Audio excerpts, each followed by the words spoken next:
Okay, welcome back to Unit 6, Tutorial 1, Part 2.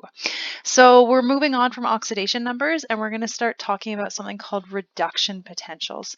So this is a measure of the tendency for chemical species to act as an oxidizing agent, in other words, be reduced. It's measured in volts at standard conditions. The more positive the potential is, the more likely it will be to be reduced compared to the standard hydrogen reaction. A negative reduction potential means that the reaction is spontaneous in the reverse direction. So let's talk about what I mean. Now, I've been told, again, I hope this is actually working, that you guys can see me switching to this data package. So I want to talk about what this data package is saying. So everybody should be on this page of your data package, which is page, I have no idea. It's the one that comes after the acids and the bases. So hopefully everybody's there now.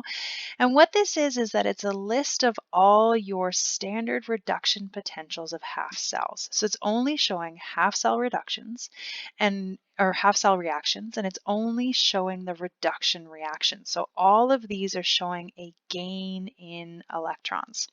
And what I want you to notice is that they go in order of strength. So the strongest oxidizing agents, so the ones that want to gain electrons the most, are going to be at the top. So if you look up here at this fluoride, I can right here, right? So it has a standard potential of positive 2.87, and that's the highest you're going to get. And as you scroll down, you'll notice that the potentials go down. So their strength as an oxidizing agent, or their ability to be reduced, goes down. And so you'll notice they keep going, keep going, keep going, and then you reach 0. And so all of these are in comparison to a hydrogen half cell reaction. And so all of the reactions above are going to be reduced at that kind of a potential over hydrogen. And then all the ones below hydrogen, you're going to notice that the potential goes up. So we are going to start going negative, and then it starts going, and by up, you know what I mean, down. It starts getting more and more negative as you go down the sheet, which means these are not going to happen spontaneously. You're going to have to force them to happen. The other thing it says at the top there, so just making sure I've covered all those points. So it's measured in volts. The more positive the potential is, the more likely it will be to be reduced compared to the standard of hydrogen. And a negative reduction potential means the reaction is spontaneous in the reverse direction. And what I mean by that is that all of these reactions, you'll notice the double arrow.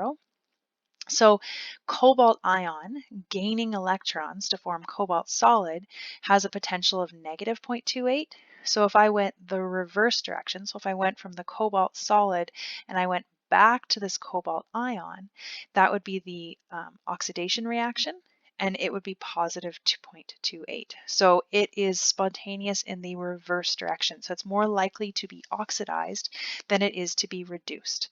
Now, a couple notes about how to use this chart. It is a hugely overwhelming chart. For example, if I scroll out, you'll notice that it is tiny, it is hard to read, and it's really hard to find things on it. So there's a couple things I can tell you when you're hunting. So the first thing is that in general, you're going to find your metals on the bottom right. So if you look way down here at the bottom of the table, you've got lithium at the very bottom, right? There's your metal solid, and then cesium, rubidium, potassium, barium, strontium, calcium, and so on. So you'll find the majority of your metals in the bottom right. Exceptions are copper, silver, mercury, and gold. They are not found in the bottom right. You'd have to hunt for them somewhere on somewhere else. For example, there's the copper solid. I don't know if I can circle it for you. There's a copper solid there, and there's another copper solid there, and so on and so forth. The next thing is the halogens and oxyanions. So anions containing oxygen are found in the top left. So if you look up here, everything containing oxygen. So you've got S2O8, H2O2, MnO4. So these are going to be your oxyanions. As well as your halogens are going to be found up here on the top left. Some metals have more than one common oxidation number, and they have more than one half reaction in the table. Make sure you're finding the right one. For example, some metals are even found on both sides. So if you look, for example, just at copper, let's find all the coppers. We've got this copper plus going to copper solid. We've got this copper 2 plus going to copper solid. And then we've got this copper 2 plus going to copper 1 plus. So there are 3 different places on the table that you can find copper. And in fact, you can find copper 2 plus in 2 places on the left-hand side. You can find copper 1 plus in 2 places, but on different sides. And you can find the copper metal in 2 places, but all on the right-hand side. And so you got to be really careful when they're asking you in the question to make sure that you're looking at the right reduction reaction. The other part is that H2O2 is found on the top left. So if you look up here, you're going to find H2O2 way up at the top.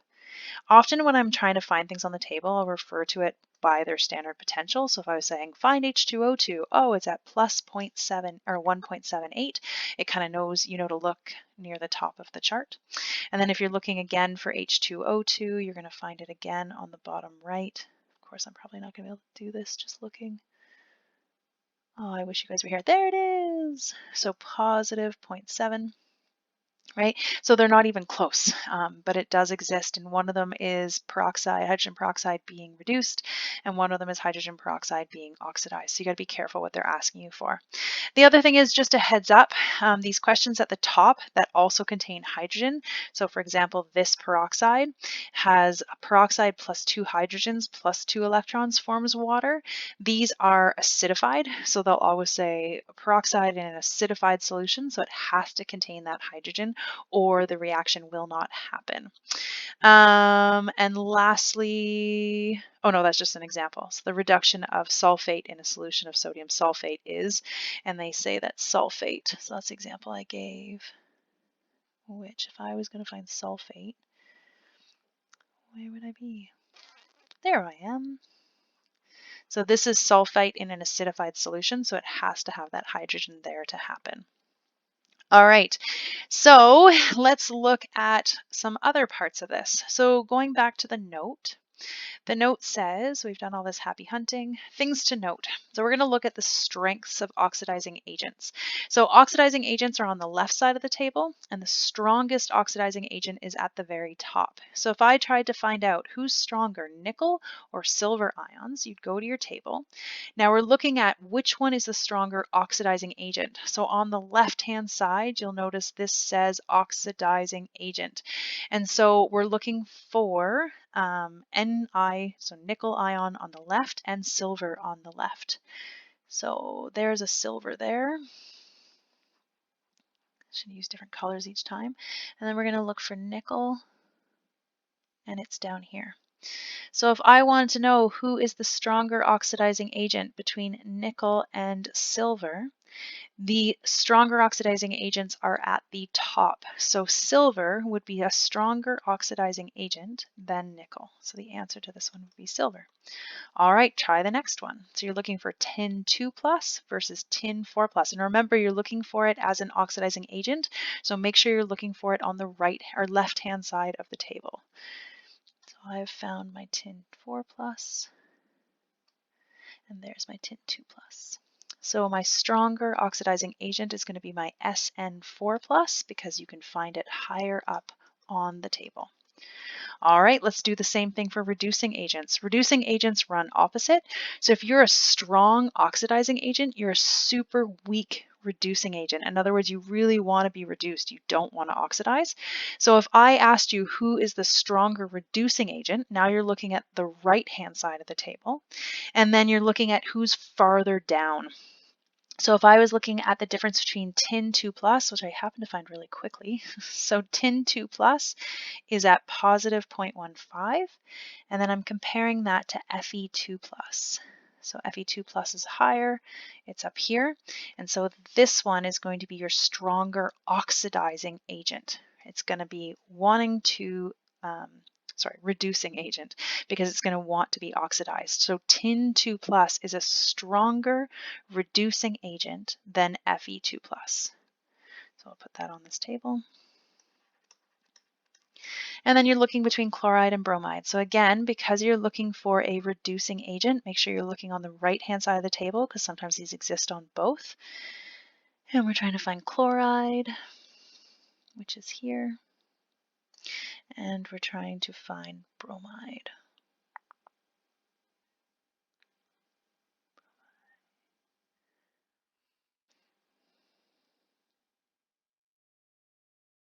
below it at positive 1.09.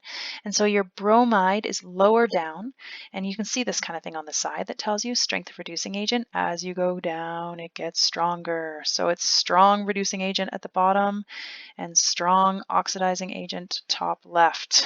So if I was trying to compare chloride and bromide, I would say that bromide is the stronger reducing agent, Br minus. So then I can ask these questions in a ton of annoying ways, so making sure you understand all the terminology. So the first one says, which has a greater tendency to lose electrons? So which one has a greater tendency to lose electrons? In other words, be oxidized. Be oxidized or be the reducing agent. So we go back to the table, we're comparing nickel or zinc, and we're looking at nickel or zinc being a reducing agent. So we find nickel. There's nickel. And we're comparing that to zinc. There it is down here. And so zinc is a stronger reducing agent, has more tendency to be oxidized. In other words, it has more tendency to lose electrons. So the answer to zinc, or the first one is zinc. The next one, which has a greater tendency to gain electrons. So you're looking for the one that's higher up on the left. Pause the video, take a look for it. The answer is iron 3+. Which has the least tendency, so the most tendency to gain. In other words, you're looking at the right-hand side. So which solid metal has the tendency to lose, the least tendency to lose? So which has the most tendency to gain, or actually I shouldn't say that. Which one has the most tendency to lose, or least tendency to lose? You're looking at the metal top right. So if you look up here at gold, gold is the metal with the least tendency to lose. Nothing about gaining. So the answer will be gold solid. Which solid has the metal has the greatest tendency to lose? So then you're looking for the metal that's farthest down on the chart, which is going to be your lithium. And then which ion is a stronger oxidizing agent than nickel, but weaker than lead? So stronger oxidizing agent. So my oxidizing agents are on the left. So I want a stronger oxidizing agent than nickel. So there's my nickel. So it has to be stronger than nickel. It's got to be somewhere up here, but it has to be weaker than lead. Well, then that's going to be Sn2+. So the answer to this guy is going to be my Sn2+. All right. Where are we going from here? So the next thing we're going to look at is spontaneous reactions. So all the half reactions are written as reductions, but they can be written as oxidations. You just have to flip the sign on the potential. So for example, if you had a piece of zinc in a solution of zinc 2+, you can either write it as being reduced. Zinc plus 2 electrons goes to zinc, which would have a potential of negative 0.26, or you could just write it simply in reverse, and then it would be losing electrons, and it would have a potential of 0.76. So the first thing we're going to do is just practice writing half reactions. So we're going to practice first by writing the reduction of lead. So we're going to write lead 2+ gaining electrons, which is here at negative 1.3, or negative, what did I just say? Negative 0.13. So I would write it as the reduction, so the gain of electrons, so lead 2+ plus 2 electrons would go to lead solid. And the potential would be the way that it's written, so it would be negative 0.13. And then it just says whether it's likely to occur or not. Negative potentials are not likely to occur. Positive are likely to occur. The next question says the oxidation of lead. So again, we're looking at it going to the left this time. Same reaction, just written in reverse. So we're going to be looking at, instead of lead ions plus electrons, we're going to look at lead solid going to the lead ions plus electrons. And so then the standard potential would be positive 0.13 volts, and it would be likely. All right, I recommend you trying the rest of these on your own and then coming back and checking your answers when you are done. I'll put down the answer. So oxidation of iron. So I'm looking for iron on the right-hand side. So iron 2+ goes to iron 3+ plus 2 electrons, has a potential of negative 0.77, which is not likely. likely. Reduction of iron 2 plus, so we're looking at iron 2 plus gaining. So for this one, maybe I should go and show you in the data package. So for the first one, we were looking at it losing electrons. We were looking for Fe2 plus on the right, which is getting pretty marked up, but it's here at that 0.77. So this is the Fe2 plus as an oxidation. If I'm looking for an Fe2 plus being reduced, I have to find an Fe2 plus on the left. So I'm going to look farther down. Here it is. Oops. So there's my Fe2 plus being reduced. And so then it's Fe2 plus 2 electrons goes to iron solid. 2 plus 2 electrons goes to iron solid. And the standard potential was as written as negative 0.45, which is not likely. Okay, the reduction of acidified MnO4 minus. So we're looking for it being reduced. So we're looking at the forward reaction and we're looking for an MnO4. And when it says that it is acidified, here it is. So there's a couple MnO4s. This is not, the one down here at positive 0.6 is not acidified. For it to be an acidified reaction, it has to be with hydrogen. And so we're going to put the MnO4 minus. Here we go. So MnO4 minus plus the 8 hydrogens plus 5 electrons goes to Mn2 plus 4 waters. Next lesson is all about how to write that reaction, which is actually pretty fun. Okay, and so that would be positive 1.51 volts, which would be likely. And then lastly, the oxidation of hydrogen. So you're looking for hydrogen on the right-hand side of the table. And so hydrogen losing electrons goes to 2 hydrogen ions and 2 electrons with a standard potential of 0. So just making sure you know where I'm looking. We're looking at hydrogen being oxidized, which is this guy in the middle. So hydrogen being oxidized is losing electrons to form hydrogen ions. All right, moving on. The next thing we're going to look at is redox reactions, so the actual half cells working together. And what I want to point out here is that when they work together, one of them is going to be oxidized and one that's going to be reduced.